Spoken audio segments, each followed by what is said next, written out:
Objection handling is important in tech sales because it allows sales reps to address and overcome the concerns, hesitations, or objections that prospects may have about their product or service. These objections can range from pricing and competition to technical capabilities and implementation timelines. By effectively handling objections, sales reps can build trust with their prospects, demonstrate their expertise, and ultimately close more deals. Additionally, objection handling allows sales reps to better understand the needs and pain points of prospects, which can help inform product development and marketing strategies. Now it's time to brace for resistance. Here are the 3 steps to overcome common customer objections that you'll encounter when you're reaching out to customers. Proactively discovering the top objections that you will come across in a customer conversation and preparing responses on how you will handle these objections is critically important if you're going to be successful in sales. Objections are forms of resistance that customers have towards exploring your solution further and ultimately come in the form of excuses to get off the phone and not take a meeting with you.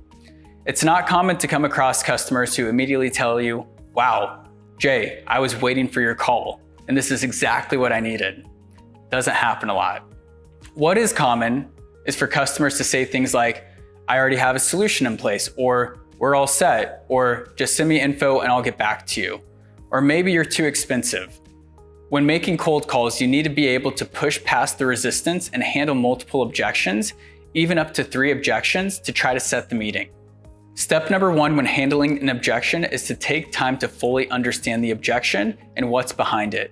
It's important to note that an objection is not a rejection, but a request for more information. You need to do the detective work to figure out if the objection is rooted in a gap in understanding or a misconception about what you do, or if it is based on a legitimate reason. That's for you to find out. In order to get the customer to open up and share more, employ a Jedi mind trick from top hostage negotiator and author of Never Split the Difference, Chris Voss. It's called the mirror technique. And when the customer says their objection, you can hold the silence and let the constructive tension work its magic. Mirroring is a simple tactic and it works. For example, the customer might say, "I already have a solution in place." And you as the salesperson could respond, "You already have a solution in place?" and pause. The customer breaking the tension created by the silence might respond, "Well, we have a solution we bought just 3 months ago and it's not perfect," but you get the point. Once you get the info you need, you can handle the objection and respond appropriately. There are 4 fundamental sources of the most common objections that you'll come across. The first one is lack of need. The customer is all set or doesn't have a need at this time. There are some times where you can't help a prospect, but oftentimes, if you look at your ideal customer profile and they don't see the value in your offer and you're not resonating and you're not exploring all possible needs, you might not be addressing the right need. A second source of many objections is lack of urgency. The customer has a lot on their plate and is waiting for the right time. This is very legitimate. Most IT departments have lofty initiatives and not enough manpower to get things done. Another reason to be extremely value-added and simple to work with. The more work you can take off your IT champion's plate, the more likely they'll like you, I promise. A third common source of many objections is lack of trust. Trust is predicated on whether the buyer actually believes that you can do what you claim you can do. The key here is not to come off salesy.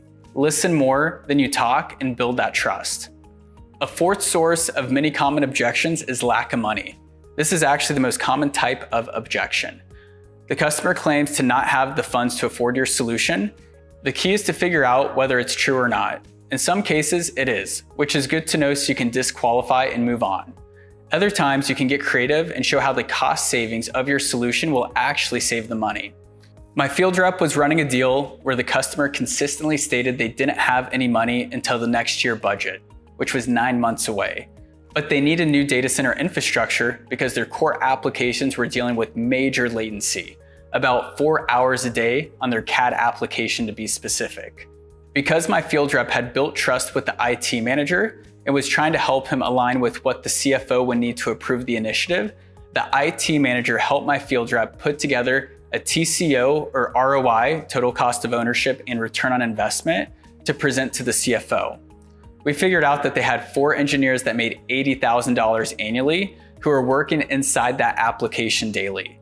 We broke their annual salaries down into hourly wages and presented the case to the CFO that if he didn't upgrade the infrastructure, he'd be losing out on hours of productivity from some of his most important workers, and the cost of them not being able to work for 4 hours a day was going to be more expensive than buying the new technology, and it would also speed up their applications again to allow the engineers to work for 8 full hours. Within a few days of making that presentation, we received a purchase order for all the new infrastructure needed. After identifying an objection, the second thing you need to do is deal with the issue thoroughly enough and to the satisfaction of the prospect. Acknowledge the objection and don't step over it or dismiss it to the customer. It's a big deal, and make sure you let them know that you get that and that their objection is valid. Even say, I've heard that before from other customers. Thirdly, present a compelling enough argument to overcome the objection. If they tell you, we're all set, you could say, you're not the first customer to mention that. But what I typically find when talking further with customers with similar concerns or who say they're all set is that they didn't realize that what we were offering doesn't replace their current solution, but actually augments their current solution and adds additional value in XYZ area, which the current solution doesn't address. When met with an objection that has to do with lack of need, respond by focusing on outcomes and results, because people buy outcomes versus processes or how. Educate yourself about the prospect's business, industry, and competitors so you have a better idea of where you can add value. Objections that are due to lack of urgency are very, very common. And so your solution needs to make it clear why it is urgent. You can show the impact in a few different areas. You can show a rational impact, which is all about building the business case and return on investment of moving forward, and it needs to have a clear dollar value. Otherwise, no ROI means no urgency.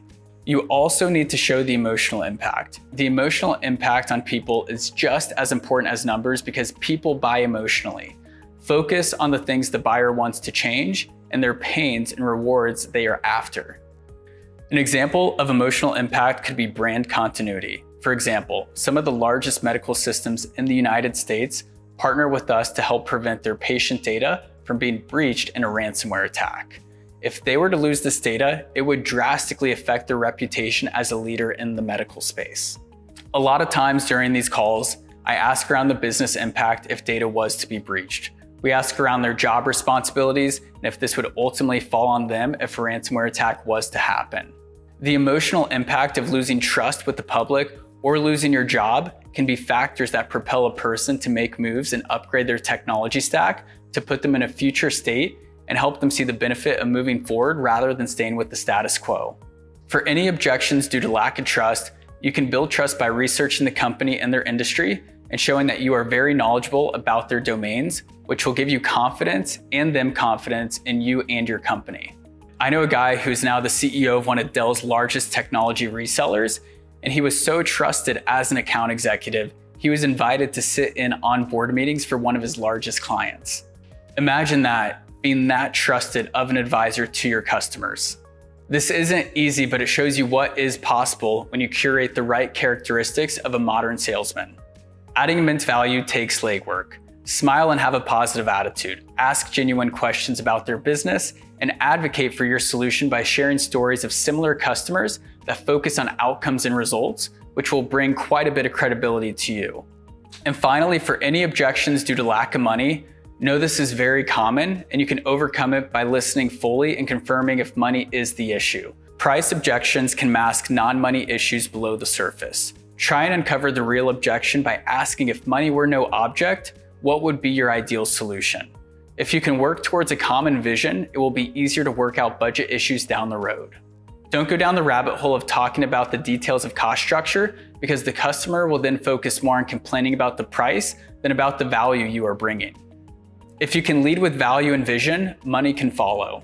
With money, reduce the scope of your solution to see if you can whittle that down and only give them what they need at the price point that works for them, or confirm that they don't want to reduce the scope of your full solution and give them the whole solution. So how can you get good at handling objections? Of course, talk to reps who have been out in the field to get feedback on the most common objections they have and write them down and practice them.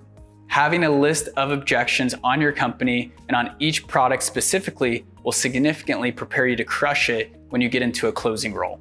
Another benefit of that method is everyone has their unique message and talk tracks, and this can help you steal bits and pieces to develop your own. Ask account executives, managers, directors for their best responses, and take notes as you make calls. Write them down and internally ask a trusted person how they would handle them.